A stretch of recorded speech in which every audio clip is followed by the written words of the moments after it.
Bienvenidas y bienvenidos a su podcast Defensores de la Tierra, historias de la costa Caribe.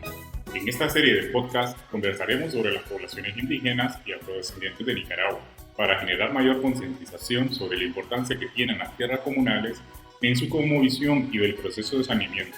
Encuentra nuestros episodios en nuestras redes sociales, comparte y comenta para que generemos la reflexión necesaria.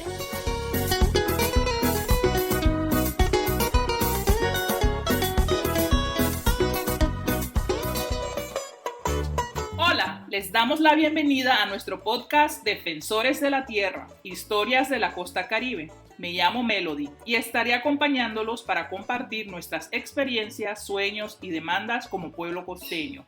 En la primera parte del episodio anterior conversábamos con Alejandrina y Juan sobre la Ley 445 y las posibles razones de su incumplimiento, sobre todo en la etapa que corresponde al saneamiento.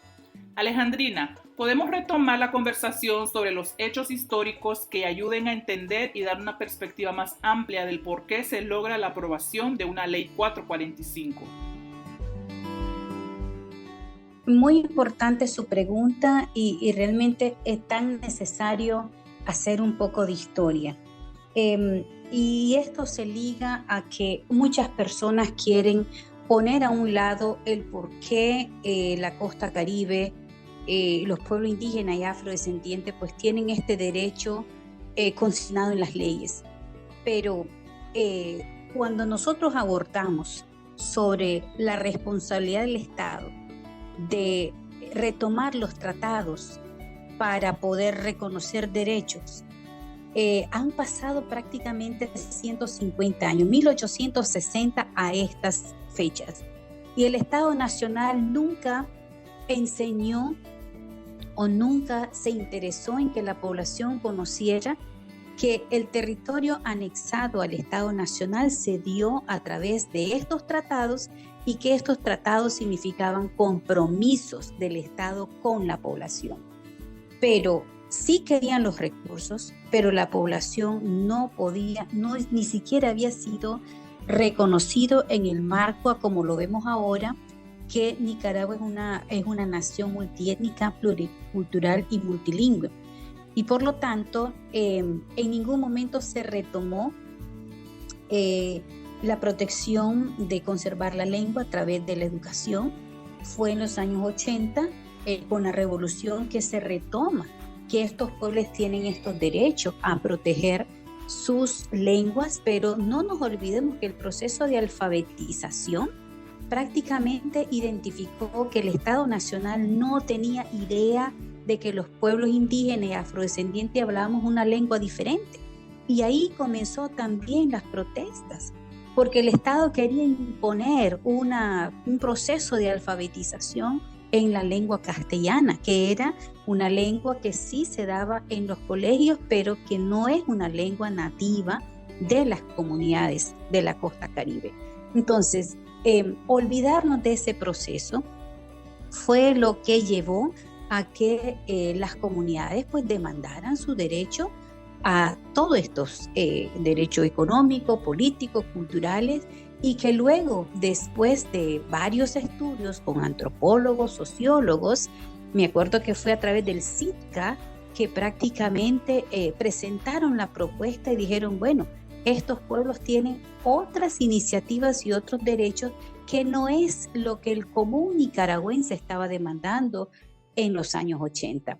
Y fue a través de profesionales de la costa Caribe que presentaron una propuesta de ley ante la Asamblea Nacional. Todas las demandas que se habían presentado no se logró en la ley de autonomía, y es por eso que 16 años después se tuvo que reglamentar la ley de autonomía, en donde establecía cómo y qué se debería de reconocer en la ley de autonomía. Y es una ley importantísima porque sale prácticamente a meses de cuando se aprobó la ley de demarcación territorial. Entonces, reglamentar la ley de autonomía y demarcar las tierras comunales, encontrábamos que prácticamente era revisar aquellas deudas históricas que el Estado Nacional tenía con la costa Caribe.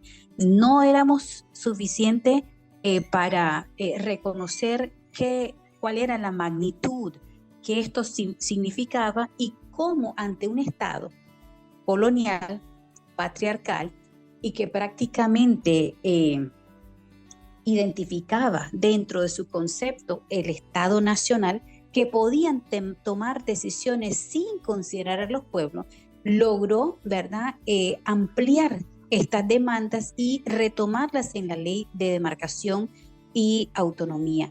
Debo de mencionar de que la ley de demarcación territorial fue una de las leyes más consultadas que se ha presentado en la Asamblea Nacional, junto con la ley de autonomía.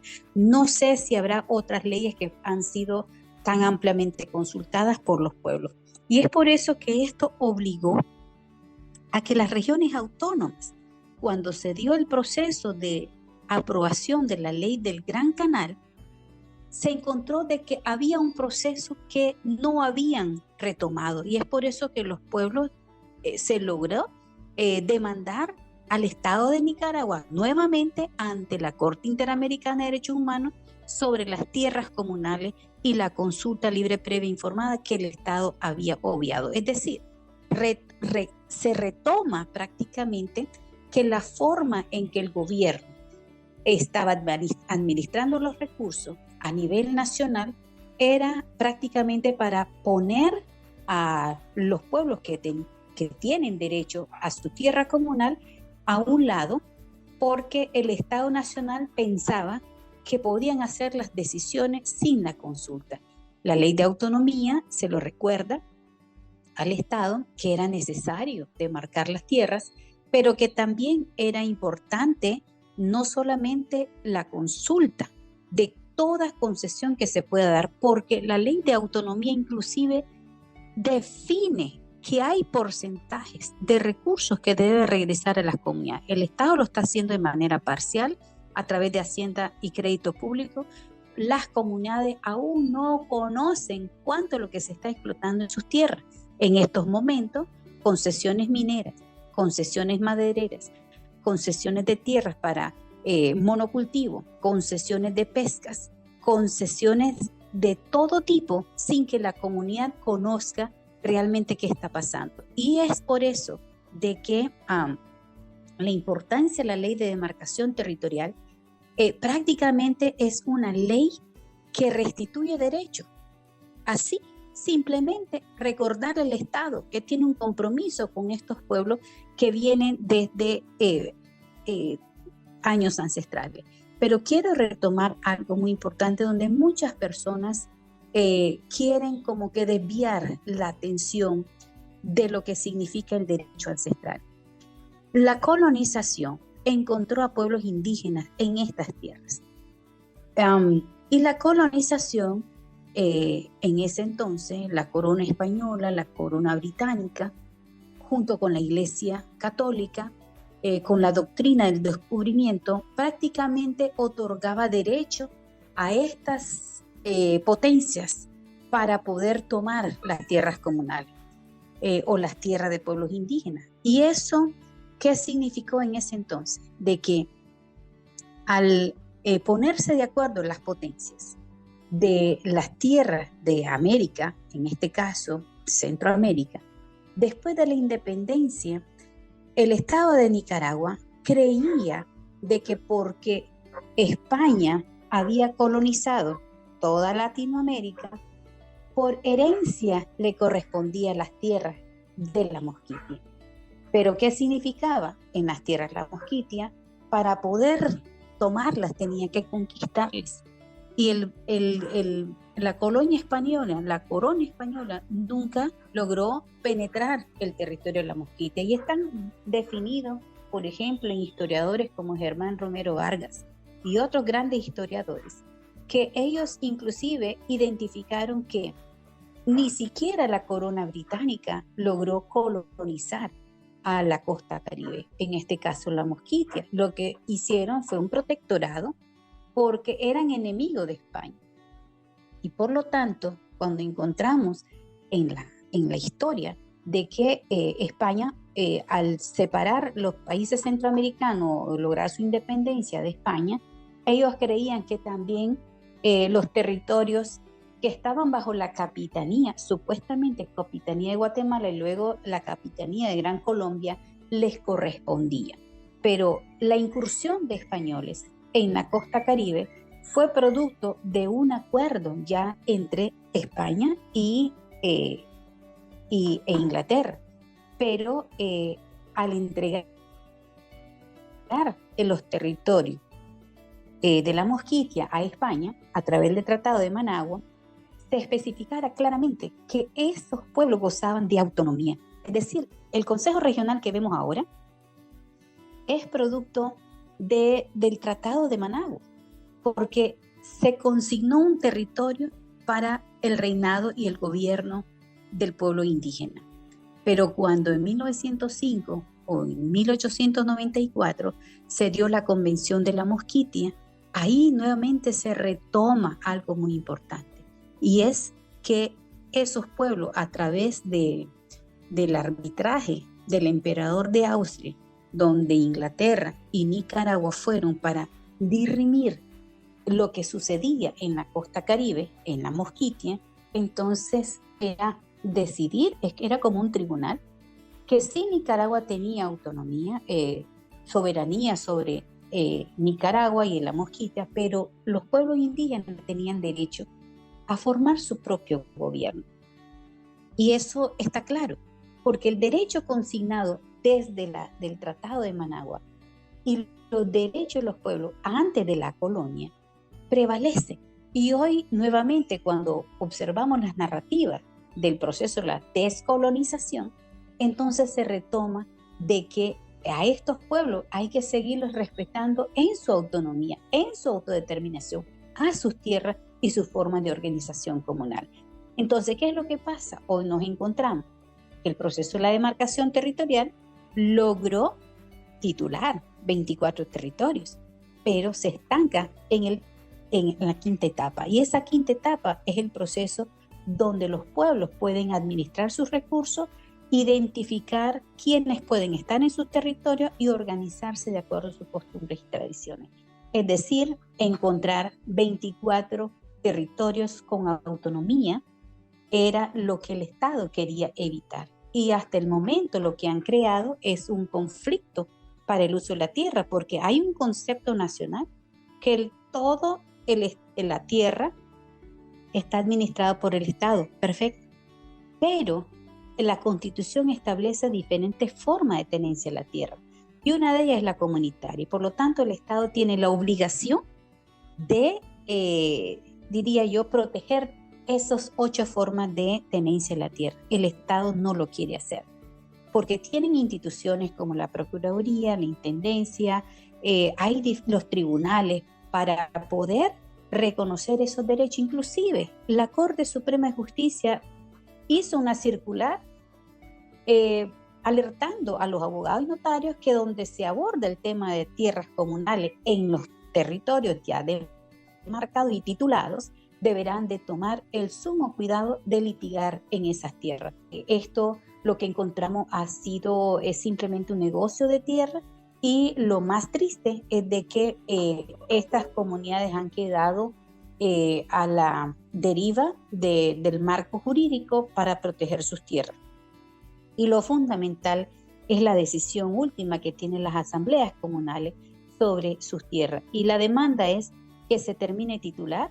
El Estado Nacional tiene un concepto colonial donde cree que todo el mundo puede agarrar tierra donde sea que les apetece, especialmente cuando no son privadas. Es decir, hay una violación flagrante de la tierra comunal, y esto lógicamente lo que está creando el conflicto para culminar la quinta etapa. Y es lamentable, es cierto, todos somos nicaragüenses, por lo tanto todos debemos de respetar las leyes. Aquí son aspectos que es más de educación, es más de respeto, y lo importante es de que no podemos dejar a un lado esos derechos ancestrales, y ojalá, ¿verdad?, también cada persona, cada ciudadano pueda comprender de que no puedes ir a tomar tierras así fácilmente, no.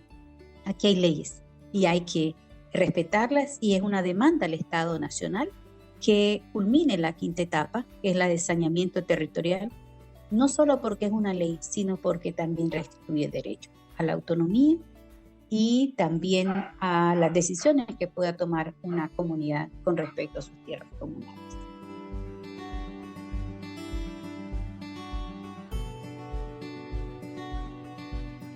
De acuerdo, la Ley 445 viene a reforzar derechos autonómicos y de autodeterminación para dar fuerza también a las decisiones que toman las comunidades con respecto a sus tierras comunales y sus propias formas de gobierno. Juan, teniendo en cuenta todos estos fundamentos históricos y la gran importancia de la aprobación e implementación de la 445, cuéntenos más sobre los propósitos de la ley y lo que establecen en cuanto a derechos para pueblos indígenas y afrodescendientes. ¿Por qué ocurre la ley 445? Se ha sabido, como hay un lema que dice, un indígena sin tierra, y para nosotros tierra quedó ya en un ámbito muy limitado de su alcance en derecho, y un pueblo indígena sin territorio ya no es un pueblo indígena. Entonces, creo que ese es el primer mandato de la ley de autonomía. De la ley 445, y es que reconoce la existencia de territorios indígenas. Y ojo aquí, el reconocimiento de la ley 445 es un reconocimiento profundo en materia política, en materia social, en materia cultural, en materia económica y en materia ambiental. ¿Por qué? Porque no solo está reconociendo el bien material de la tierra para sustento y medio de vida del pueblo indígena, que eso es lo que marca la diferencia con el Tratado Harrison-Altamirano de 1905 o 1906, que estos reconocían la tierra como aquel capital necesario para reproducir la base económica de una comunidad, y estableció parcelas conforme al número de habitantes que tenía cada comunidad. Hoy la ley 445 reconoce un sujeto político autonómico y por eso demarca y reconoce territorios. Usted sabe que la palabra territorio es tiene un alcance más allá que un bien material, es un bien político, un bien del sujeto colectivo.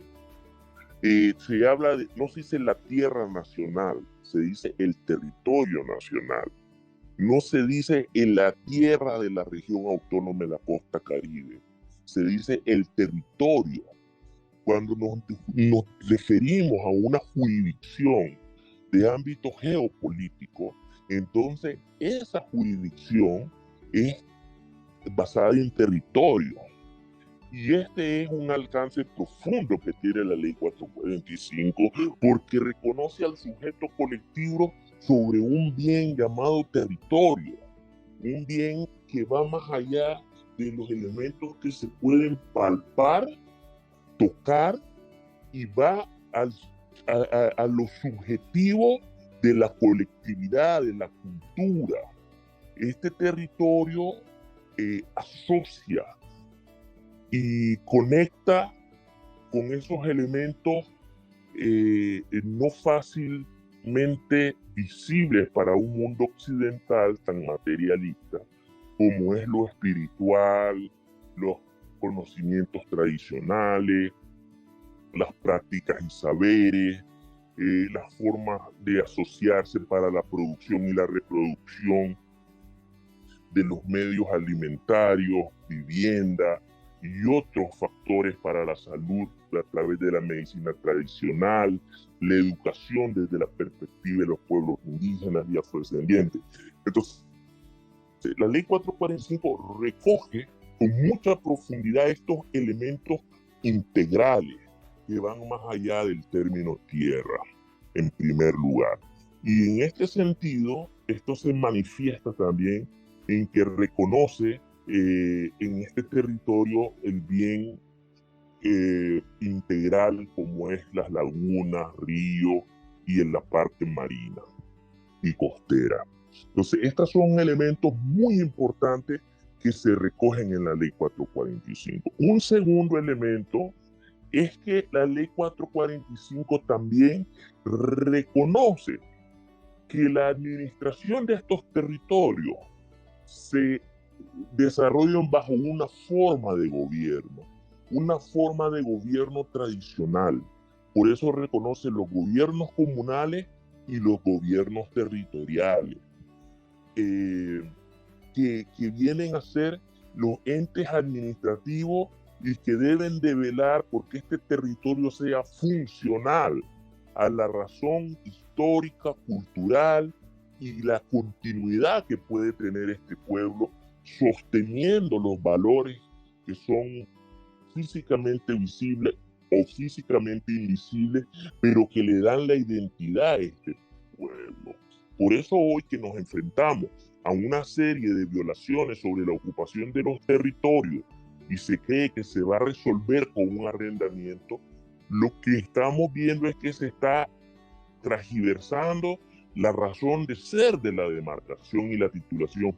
Y es que estos territorios deben de mantener los elementos que salvaguarden, protejan y restauren la identidad y la cultura de estos pueblos que son los sujetos titulares sobre estos territorios. Eso es en un segundo momento.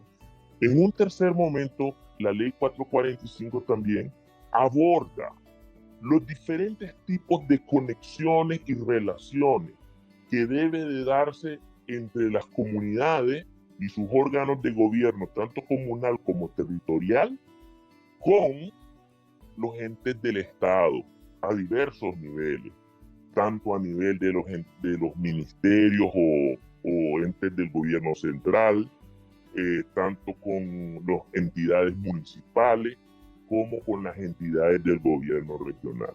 Entonces, esta ley deja canales para mantener un vínculo con el Estado de Nicaragua y sus diversas entidades de gobierno, y que deberían de respetarse.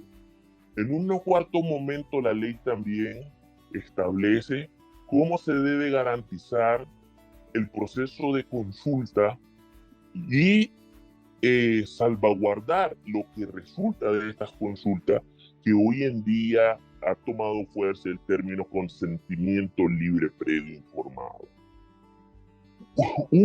Una quinta parte de la ley también establece las garantías económicas que va a tener la comunidad a través de este territorio sobre los recursos naturales. Y una sexta parte de la ley también establece cómo va a ser la relación para el saneamiento, que le llaman, por cierto, la quinta etapa del proceso de demarcación y titulación. Entonces esto la ley lo deja establecido, y el último punto que la ley aborda es sobre el proceso de saneamiento territorial. Aquí la ley en esta etapa establece que las tierras indígenas reconoce la existencia de terceros.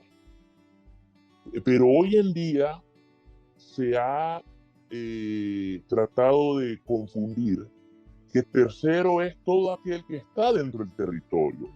Pero ojo, lo que la ley trata de establecer es que tercero es aquel que estaba en el territorio indígena antes de 1988 y que tiene una figura legal de permanecer en este territorio a través de una parcela, una finca o lo que sea, con una forma legalmente sin vicio de forma y fondo.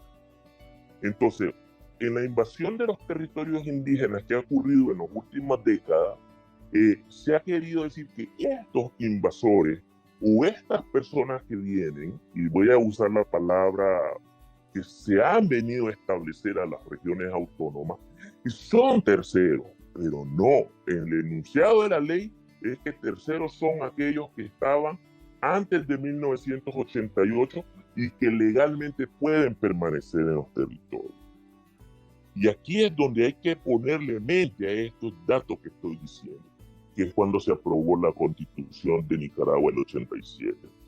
Entonces, la ley hace un parteaguas que el Estado tiene que indemnizar toda expresión que dio de territorios, de parcelas de tierra a gremios, colectivos, cooperativas, en territorios indígenas después de 1987. Entonces, aquí es donde no se ha aclarado mucho esta parte de la ley y hago mucho énfasis en esto porque es lo que hoy pone en riesgo, pone en duda y es lo que se ha convertido en el talón de Aquiles en la ley 445 en su ejercicio, sin menoscabo y sin menospreciar también la situación que se está viviendo en lo referido al capítulo 4, 5, 6 de la ley, que es sobre las formas de elección de las autoridades comunales y territoriales, que también están atravesando algún tipo de problema. ¡Wow! ¡Cuánta información relevante que nos ayuda a empaparnos más sobre el marco legal para pueblos! Y a propósito, vamos a seguir conversando en el siguiente episodio precisamente de la etapa de saneamiento. Juan, ya para ir finalizando, ¿cuál sería el llamado a las autoridades para el pleno cumplimiento de la Ley 445 y fortalecer el proceso de régimen autonómico? Bueno, este es un tema delicado, obvio, pero el punto de partida es establecer urgentemente, no desde el Estado, yo digo desde las comunidades, una discusión interna, una reflexión a fondo de los impactos que está teniendo el ejercicio no pleno y efectivo de la Ley 445, buscar un acuerdo común, los miembros de cada comunidad, entender cuáles son cuestiones que deben de ser innegociables como derechos sustantivos en los pueblos indígenas y que sobre esta base ir echando raíces para poder replantear una forma de gobernanza, de administración de los territorios indígenas y a su vez atender algunos problemas que hemos mencionado.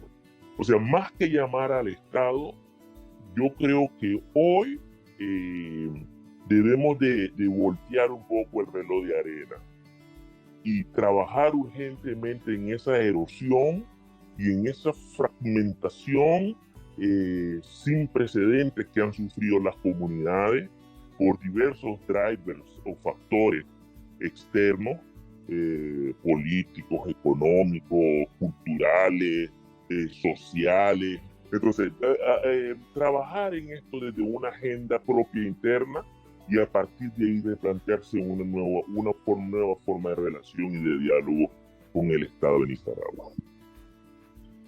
Excelente, muchas gracias por tus reflexiones.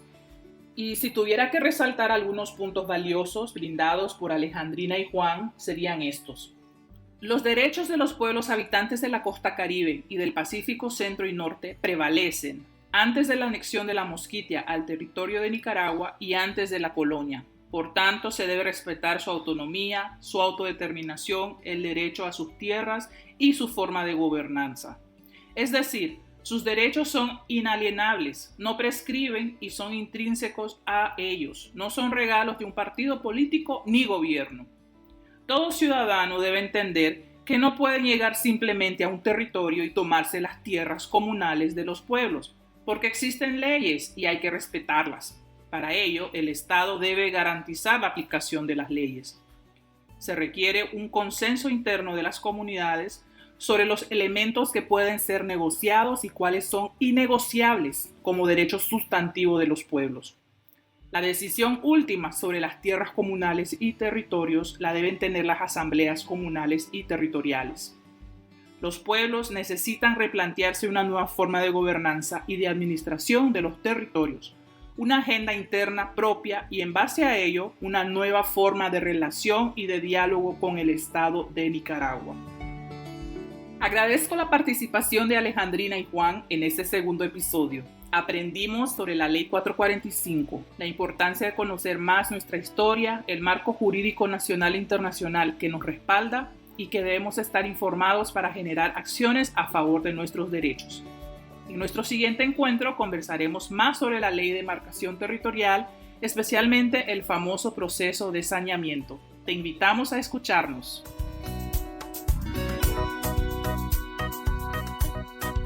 Nuestro podcast Defensores de la Tierra, Historias de la Costa Caribe, es una producción del Movimiento Costeño Autoconvocado. Te esperamos en nuestras redes sociales para conversar sobre nuestras experiencias, nuestros sueños y retos como pueblo costeño.